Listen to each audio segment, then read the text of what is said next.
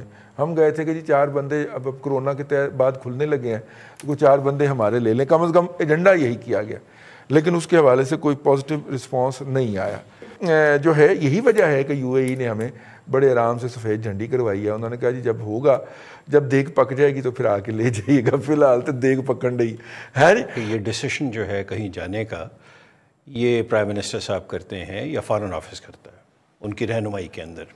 زلفی بخاری صاحب کیونکہ بے انتہا نزدیک ہیں وزیر اعظم صاحب کے اور فرسٹ لیڈی کے, تو ڈیفینیٹلی جس جگہ وہ گئے ہیں, ہمارا جو سفارت خانہ ہے اس کی تو جان نکل گئی ہوگی.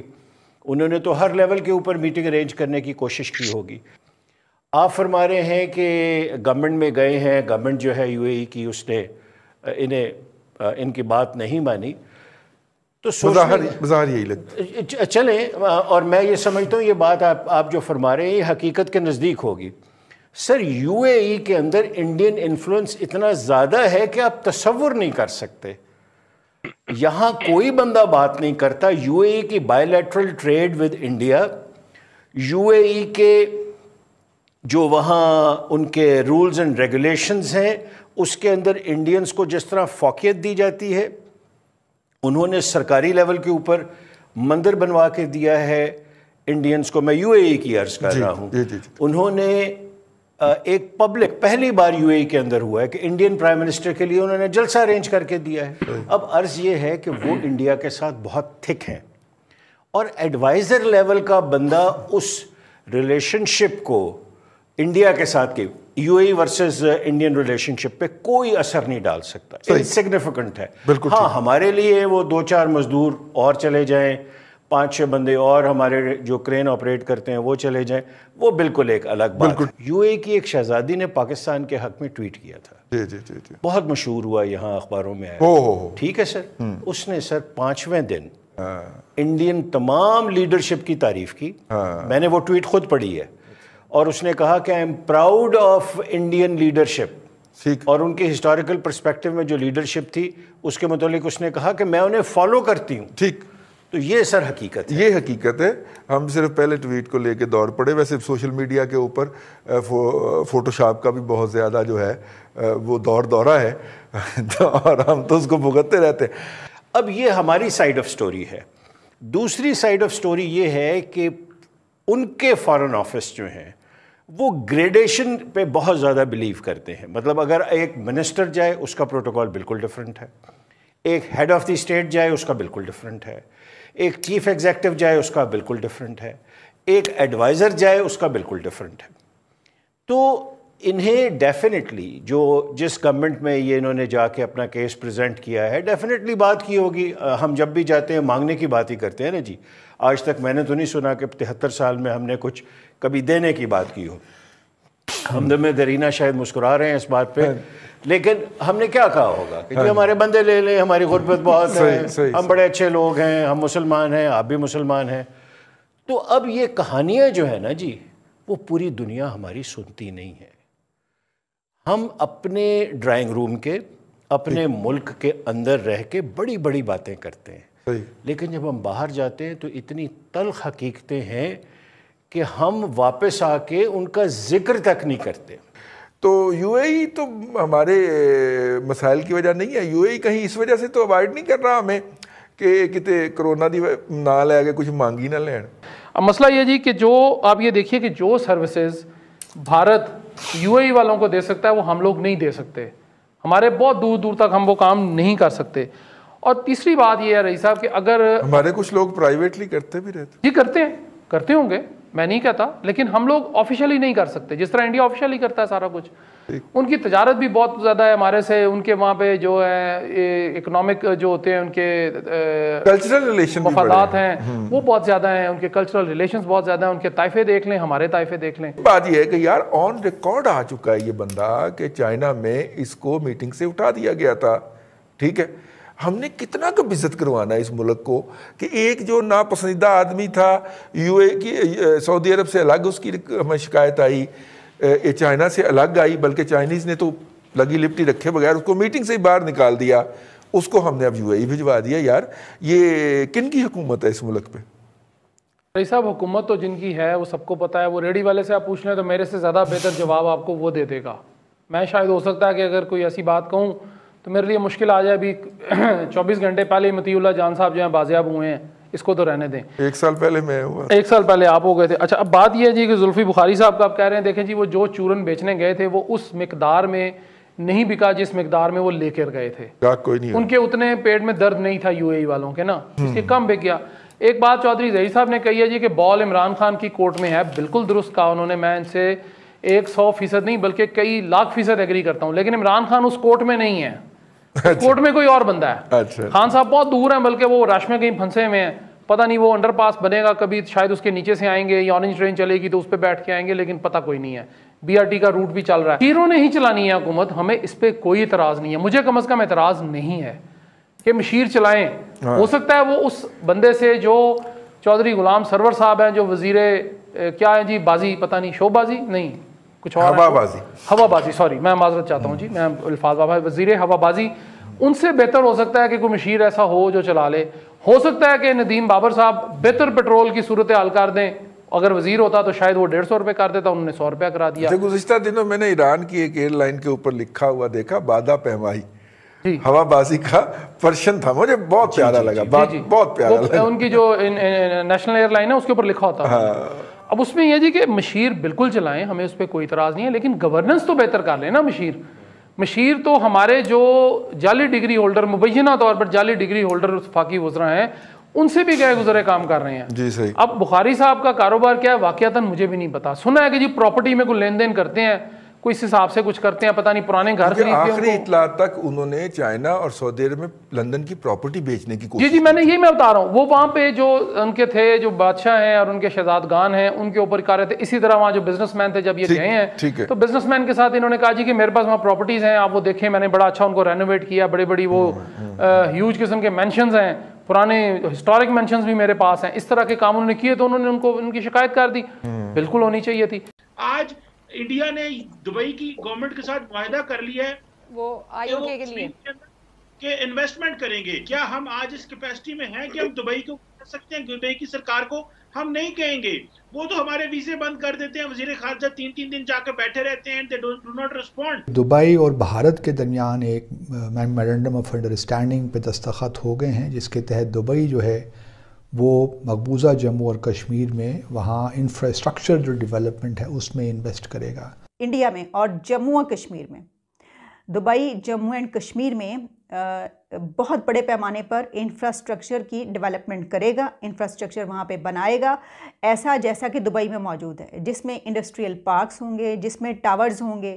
یعنی اگر وہ ٹاورز بنائیں گے تو ظاہر ہے ان کا جو لیول ہے بنانے کا وہ تو آپ جانتے ہی ہیں, برج العرب, برج خلیفہ اور اس طرح کے. ایسا انفراسٹرکچر ہوگا جو اس کو جموں اینڈ کشمیر کو ایک دوسرا دبئی بنا کر رکھ دے گا. لیکن اصولی اعتبار سے میں سمجھتا ہوں کہ بھارت کوئی گین کر رہے ہیں, سب کے اوپر کیسز ہیں, وہ کیسز سے وہ جو ہے وہ بچنا چاہتے ہیں, جیلوں میں جانا نہیں چاہتے, ڈیلز کرنا چاہتے ہیں. اور پھر دین فیملی لیمیٹڈ کمپنیز ہیں, پیپلز پارٹی دیکھ لیں, PMLN دیکھ لیں, باقی بھی اسی طرح ہر جماعت میں ایسے ہے. عمران خان کا یہ ہے کہ عمران خان کا پتہ ان کی فیملی نہیں ہے, تو اسی لیے ان کی پارٹی میں بہت زیادہ غیر یقینی صورتحال ہے, پتہ نہیں چلتا نمبر 2 3 4 کون ہے پارٹی کے اندر. سو یہاں پہ یہ تو جمہوریت تو چل ہی رہی ہے, جیسے تیسے لوگ اپنی کنٹریبیوشن کر رہے ہیں, لوگ امیدیں لگا بیٹھتے ہیں سیاسی جماعتوں سے. چہرے بدلنے سے کچھ بھی نہیں ہوگا. دیکھنا یہ ہے کہ کیا ایک براڈر پولیٹیکل کنسنسس ہے پاکستان میں کہ ہم نے دنیا کو کے ساتھ کیسے چلنا ہے. آج انڈیا نے دبئی کی گورنمنٹ کے ساتھ معاہدہ کر لیا ہے وہ IOK کے لیے کہ انویسٹمنٹ کریں گے, اور انڈیا جو ہے جب سی پیک پہ چائنا انویسٹمنٹ کرتا تھا تو کہتا تھا کہ کیا وہ کشمیر اور گلگت میں پیسہ نہیں لگا سکتے کیونکہ یہ ڈسپیوٹڈ ٹیریٹری ہے. کیا ہم آج اس کیپیسٹی میں ہیں کہ ہم دبئی کو کہہ سکتے ہیں, دبئی کی سرکار کو ہم نہیں کہیں گے. وہ تو ہمارے ویزے بند کر دیتے ہیں, وزیر خارجہ 3 دن جا کے بیٹھے رہتے ہیں, they do not respond. Point یہ ہے کہ ہمیں عمران خان صاحب کا ویژن اتنا چھوٹا نہ دیا, آپ یقین کر کے مانیں کہ انہوں نے 3 سال میں یورپ کا کوئی وزٹ نہیں کیا. دبئی نے بھارت کے ساتھ ایک ایکارڈ کیا ہے, ایک ایسا انہوں نے معاہدہ کیا ہے، کانٹریکٹ کیا ہے، ایک ایکارڈ کیا ہے، جس میں یہ چیز سامنے آئی ہے جو کہ انڈیا کا میڈیا بتا رہا ہے کہ دبئی اور انڈیا میں اور جموں و کشمیر میں، دبئی جموں اینڈ کشمیر میں بہت بڑے پیمانے پر انفراسٹرکچر کی ڈیولپمنٹ کرے گا، انفراسٹرکچر وہاں پہ بنائے گا ایسا جیسا کہ دبئی میں موجود ہے، جس میں انڈسٹریل پارکس ہوں گے، جس میں ٹاورز ہوں گے. یعنی اگر وہ ٹاورز بنائیں گے تو ظاہر ہے ان کا جو لیول ہے بنانے کا وہ تو آپ جانتے ہی ہیں، برج العرب، برج خلیفہ اور اس طرح کے. اس کے علاوہ وہاں پر پارکس بنیں گے، بلڈنگز بنیں گی اور ایسا انفراسٹرکچر ہوگا جو اس کو جموں اینڈ کشمیر کو ایک دوسرا دبئی بنا کر رکھ دے گا. تو یہ بات، یہ بہت بڑا ایک کانٹریکٹ ہے، میں یہ سمجھتی ہوں. اس کی وجہ یہ ہے کہ دیکھیے یہ بھارتی حکومت کی طرف سے ایک بہت بڑا ایک ترب کا پتہ ہے، ایک ایسا کہ جس میں انڈیا اگر یہ کر لے گا، فرض کیجئے اگر یہ ہو جاتا ہے تو پھر کشمیر وہاں کا بہت زیادہ ڈیولپ ہو جائے گا، اور ظاہر ہے کہ اس صورتحال میں وہاں پر روزگار نکلے گا، وہاں پر پھر کوئی کس طریقے سے وہاں پہ انگلی اٹھا سکے گا. اور کیا اس وقت وہاں کے کشمیری جن کے بارے میں یہ کہا جاتا ہے، جو کہ پاکستان کی طرف سے ایک یہ ہے کہ وہاں کے جو کشمیری ہیں وہ پروٹیسٹ کرتے ہیں، وہ دھرنے دیتے ہیں، وہ خیر ان کو تو بھی اجازت نہیں ہے، اور اس کے علاوہ جو کچھ بھی ہوتا ہے ان کے ساتھ ان کے خلاف جو ہے پیلٹ گن سے ان کو مارا جاتا ہے اور یہ کیا جاتا ہے، کیونکہ وہ جو ہے وہ اپنی جو ہے وہ علیحدہ وہ چاہتے ہیں، یہ سب کچھ. تو اس صورتحال کے بعد کیا وہاں کے کشمیری تب بھی ایسا کریں گے، یا وہ ان کے لیے ایک بہت بڑی اپرچونٹی یہ ہوگی کہ یہ تو خوشحالی کی ریل پیل ہو گئی اور اب ہمیں کیا ضرورت ہے. یہ تو آنے والا وقت بتائے گا. لیکن اس وقت پاکستان سے سوال میرا یہ ہوگا کہ اتنے بڑے ایک قدم کے بعد، اتنے بڑے سٹیپ کے بعد، اتنی بڑی خبر آنے کے بعد سب چپ چاپ بیٹھے ہیں، لیٹے ہیں، بھلکہ لیٹ گئے ہیں. کشمیر کے اوپر سب کا خون کھولتا تھا اور سب اٹھ کے کھڑے، کشمیر بنے گا پاکستان، کشمیر ہمارا ہے. اور پھر یہ کہ بھارتی حکومت، مودی اور ان سب کے خلاف جو ہے وہ خوب نعرے بازی اور وغیرہ، بہت اچھی بات. وہ اب میرا سوال یہ ہوگا کہ وہ جو فرائیڈے کو کتنی آدھے گھنٹے کے لیے کھڑے ہونے کا جو ایک وہ تھا، تو کیا اب ایک ٹانگ پہ کھڑے ہو کر کرنا ہے آپ نے وہ، تو اب کیا کرنا ہے؟ یا پھر اب آپ کہیں گے کہ نہیں اب فرائیڈے کے علاوہ سنڈے کو بھی ہم کھڑے ہوا کریں گے اس احتجاج میں کہ وہاں پر اب دبئی جا رہا ہے اور وہ انفراسٹرکچر جو ہے وہ ڈیولپ کر رہا ہے. دبئی اور بھارت کے درمیان ایک میمورنڈم آف انڈرسٹینڈنگ پہ دستخط ہو گئے ہیں، جس کے تحت دبئی جو ہے وہ مقبوضہ جموں اور کشمیر میں وہاں انفراسٹرکچر جو ڈیولپمنٹ ہے اس میں انویسٹ کرے گا. ابھی تفصیلات آنا باقی ہیں کیونکہ یہ صرف ایم او یو ہے. اس کے بعد اب کیا آگے کس طرح اس کو لے کر چلتے ہیں، آیا کشمیر ویلی میں انویسٹمنٹ ہوتی ہے یا جموں میں ہوتی ہے، یا جموں اور کشمیر کے درمیان جو انفراسٹرکچر تھوڑا بہت اس میں پرابلمز ہیں ان کے درمیان ہے، کیا وہ تو تفصیلات کی بات ہے. لیکن اصولی اعتبار سے میں سمجھتا ہوں کہ بھارت کو ایک بہت بڑی کامیابی ملی ہے جموں اور کشمیر کے کانٹیکسٹ میں اور پاکستان کے کانٹیکسٹ میں، کیونکہ بنیادی اعتبار سے دیکھا جائے تو مسلمان ممالک، خاص طور پہ OIC کے ممالک ہمیشہ سینسٹیو رہے ہیں اس معاملے میں کہ وہ پاکستان کی جو ہماری اور کشمیریوں کی جو سینسٹیویٹیز ہیں ان کا ہمیشہ انہوں نے خیال رکھا ہے، اور کوئی ایسا کام نہیں کیا کہ پاکستان یوں محسوس ہو کہ OIC یا مسلمان ممالک پاکستان کے پیچھے کھڑے نہیں ہیں. گو کہ کئی اعتبار سے وہ اتنے ووکل بھی نہیں ہیں، لیکن انہوں نے کوئی ایسے اقدامات اس طرح بھی نہیں لیے کہ ہماری جو ایک سینٹیمنٹ ہے، فیلنگ ہے، اس کے خلاف بھی کوئی کچھ کریں. اسی وجہ سے بہت دفعہ ہم نے دیکھا کہ مسلمان ممالک کے ایون جو سفراء بھی وہاں نیو دہلی میں ہوتے ہیں یا اب تک تھے، تو وہ ذرا گریز کرتے تھے مقبوضہ جموں اور کشمیر جانے میں. سب سے بڑی خبر جو میرے پاس ہے جو میں آپ کو بتانا چاہتی ہوں وہ تو مسلم امہ کے اوپر ایک بم بن کر گرنی چاہیے یہ والی خبر جو ہے، اور خاص طور پر پاکستان کے مسلمان، پاکستان کے لوگ جو ہیں وہ تو اس خبر کو سہ بھی سکیں گے یہ نہیں، دیکھنے والی بات ہے. اسرائیل کے ساتھ تعاون کو تیار ہے، ترک صدر کا یہ سٹیٹمنٹ ہے.